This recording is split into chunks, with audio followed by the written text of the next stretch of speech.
And now let's go on location. For the last couple of hours, the rest of Hollywood has been getting in the milk and letting out the cat.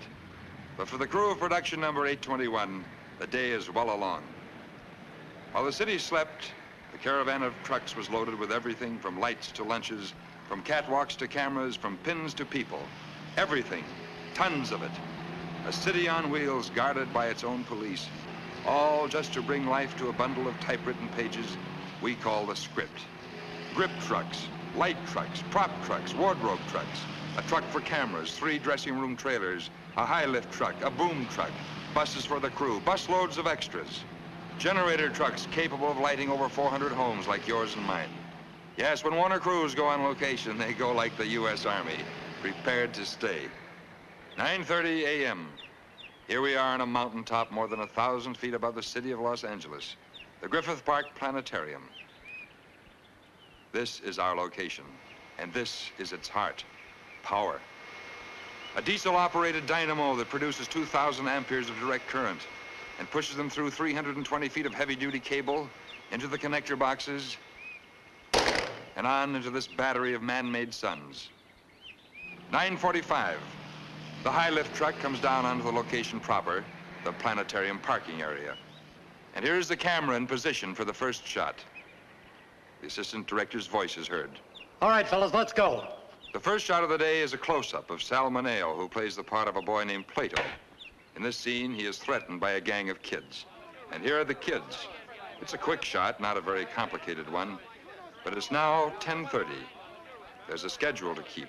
All right, quiet. Quiet for rehearsal. There's the producer of Rebel Without a Cause settling a point with a script girl. A producer, you know, is a busy fellow. He's a combination of father, mother, and midwife. The picture is his baby.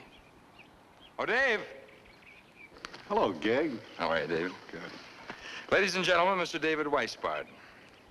Mr. Weisbard has been working on Rebel Without a Cause for many months preparing. Is that right? That's right, Gig. As a matter of fact, about a year before we ever turned to camera. By we, I mean Stuart Stern and Irving Shulman, our 2 writers, and Nick Ray, our director. That's Mr. Ray, seated to the left of the camera. The big fellow with the curly hair. I think I better explain right here what this picture's about. Rebel Without a Cause concerns itself with young people, boys and girls who don't understand the world, and about a world that doesn't understand them. Okay, Dave? Close enough. Now, what's the action here? Quiet. Well, in the sequence we're going to shoot today, Jimmy Dean and his friend Plato, played by Sal Mineo, are cornered by a high school gang up here in the planetarium parking lot. I see, and Jimmy gets pushed around. This scene's a little more complicated. And it gets a more complicated treatment. Different angles, different setups. And the day grows, the light changes. Suddenly, it's high noon. And speaking of movie magic, presto. Swiss steak, string beans, macaroni with cheese, soup, salad, dessert, tea, milk, and coffee. For 300 people, served piping hot on top of a mountain. Pardon me, for 302 people. Here's Natalie Wood, the kind of fresh young face and macaroni-proof young figure that the movie industry is always seeking. And who isn't? Hello, Natalie. Oh, hello, Gig. Please sit down. Thank you. How's the food? Best location food I ever ate. Well, I must say you certainly seem to thrive on it. Well, I was brought up on it. I've been eating lunch on the set since I was 4 years old. That's correct. Natalie's a movie veteran, been in pictures since 1941. Is that correct? That's right. She's played daughter and granddaughter to almost every top star in the business. Oh, but I can be a femme fatale, too. Why, in Rebel Without a Cause, I play a very bad girl. But a very pretty veteran.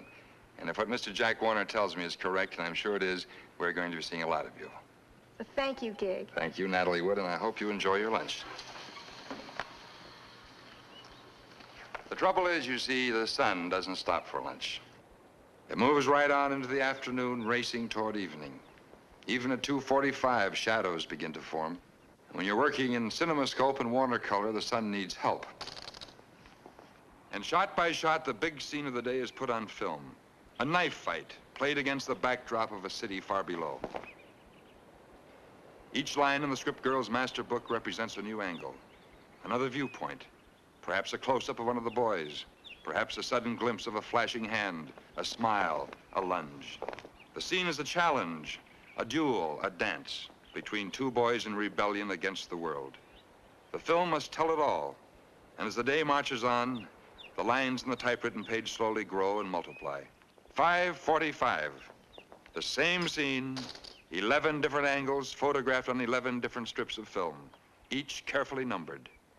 And now, Okay, boys, wrap 'em up. the day is done, put to bed, all through. For everybody, that is, but producer David Weisbart. 8:30 p.m., back at the studio, he's still at it, with his film editor, Bill Ziegler. I reversed those two angles, Dave. I think they're much better. Good, let's try it. You see, there's more to making a motion picture than shooting film. You have to make the film tell your story. What you saw today up at the planetarium doesn't really begin to tell the story of Rebel. That knife fight, for example, is a result, not a cause. The real cause of Rebel is here in what we call our key scene. I'd like to show it to you.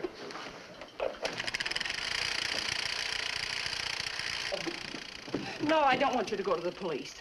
There were other people. Why should you be the only one involved? Because I am involved and you're involved. Mom, a boy was killed tonight. I don't see how we can get out of that by pretending it didn't happen. Now, look, Jim.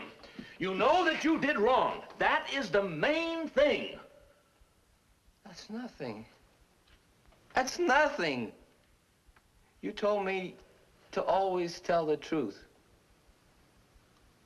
You can't turn that off just like that. But he's not saying that.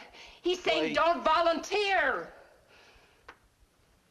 Just tell a little white lie? Is that what you want? You'll learn, Jim, when you're older. I don't think that I want to learn that way. Well, it doesn't matter anyway because we're moving. You're not turning me loose from Well, that's news to me. Just why are we moving? Oh, do I have to spell it out? You are not going to use me as an excuse I don't. again, Mom. Oh, every time you can't face yourself, you want to move and you say it's me. That's not true. You say it's me. She says it's the neighborhood. You give me all kinds of phony excuses. I just want to do one thing right. In other words, this is partly a story about parents. It has to be. Good or bad, all young people have them. You're so right. Thank you very much, David Weisbart, and thank you, Bill Ziegler. Good night. Good night. Well, there you have a day in the life of Production 821, otherwise known as Rebel Without a Cause. I'll be back in a moment to tell you about next week's Behind the Cameras.